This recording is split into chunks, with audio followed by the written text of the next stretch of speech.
Hello everybody. Throughout this whole vlog and Roman's channel, everything is about him and about our journey to get him, but I thought you might like to meet some of the animals he's going to be living with.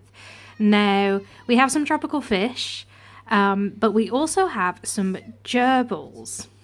Yes, they are in there. I promise you there is gerbils in this cage or gerbilarium. I'm going to get them out for you in a moment. Now, I'm going to take this opportunity just to give a little bit of information about gerbils in case anybody has any questions. This bedding that you can see down here is actually a wood composite bedding that is hypoallergenic, and it's very good for gerbils because unlike sawdust, it doesn't have lots of little dust particles that can cause respiratory problems.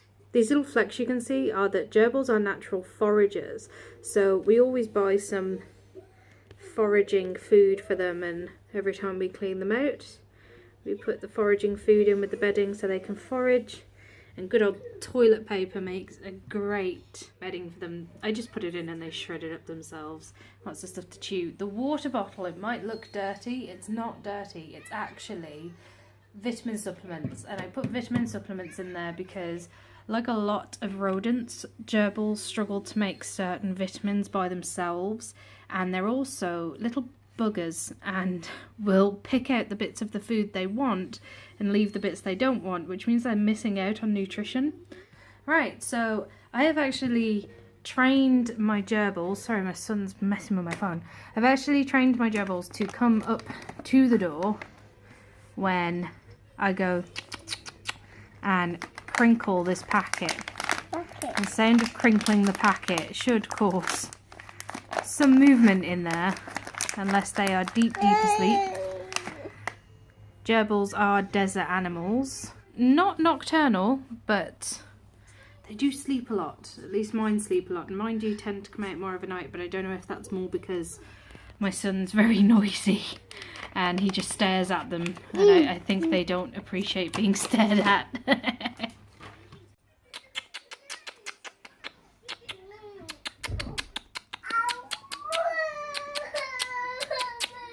Here's one. This is Larka.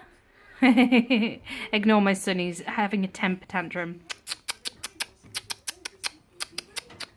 And that is Fel. And just get them out for you once they've finished eating. As you can see, very well trained, enjoying their food. Aren't those little happy faces? So this is Larka. This is our first one we've brought out. Oh, looks like his eyes are a little bit glued shut. Must have been a good sleep. My son loves giving them treats. Larka's actually his gerbil. And it's a grey agouti chinchilla gerbil. Gerbils are super friendly little guys, and Larka's actually a little big. He's a little big. Hold your hands. But they are super sweet and so gentle. Don't hold his tail. Something you should learn that I had to teach my son was that gerbils actually drop their tails like geckos. If you touch their tail and they feel threatened, they will detach it. And they will regrow another one, but it'll look more like a rat tail. It won't have all this beautiful fur on it. So you have to be very careful. I actually just paused a second there so I could have a look at his eye. And he just had sleep in it, didn't you, Larka? Yeah, he just had sleep in his eye, look. And he glued it shut. Good job Mommy came to the rescue. Now this is Fel. Fel's my gerbil. And Fel is actually a little nervous. Larka's quite bulshy and confident. Fel, not so much. As you can see, he gets a little squirrely when my son goes near. Oh, not up the sleeve. Oh. But again, even though he's nervous, He's very sweet. I'll be honest, it's very, very difficult to film Fel because he's very, very fast and he doesn't like to stand still for 5 seconds. And unlike Larka, he's not confident enough to stand in my hand and eat a treat nice and calm. So, but the thing about Fel is you might notice he's quite a bit smaller than Larka. I'm sorry you keep getting random shots of my feet. Because he is so just squirrely. He's quite a bit smaller than Larka and it's growing back now, but on camera you can't really see it. He's missing some fur off his feet and off his nose, and that's because he had a severe allergic reaction to some food that he was having. I took him to the vets and he had to have antihistamines and creams and lotions, which is why he's so squirrely for being held, because obviously I had to sort of hold him in a way that he wasn't very happy with to get him to take his medicine and rub his cream on his nose and his chin and his head. So I'm having to try to rehabilitate him when it comes to being handled a little bit, but it's getting there.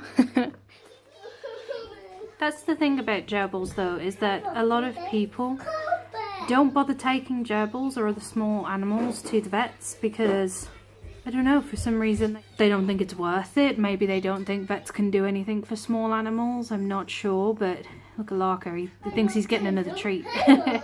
But just because these animals are small, they're still animals, they're still living things, they still have feelings and they still get pain, and you should still take them to the vets if there's a problem. You know, the vet thought Fel might not make it. He'd lost a ridiculous amount of weight. He pretty much didn't have any weight on him at all. He was losing his fur. All he did all day was sleep. He would come and lie just underneath the green bridge with his head flat down on the floor, and he wouldn't move all day. He would occasionally drink, he wouldn't really eat. We pretty much just fed him on treats because it was the only thing he'd eat. Take a treat out of our hand, but he wasn't really eating out the bowl. He just had no energy to go anywhere and he was suffering. And if I hadn't taken him to the vets and gotten those antihistamines for him, which was a ridiculously small dose obviously, and got the gel for his face, you know, he would have died and he would have suffered whilst he died, and it's just not right for any animal to suffer like that.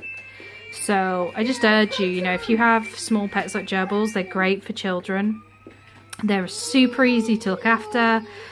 They're quiet, but they are living things, and if you need to take them to the vets because they're suffering or they're in pain, take them to the vets. Don't just ignore it because they're small.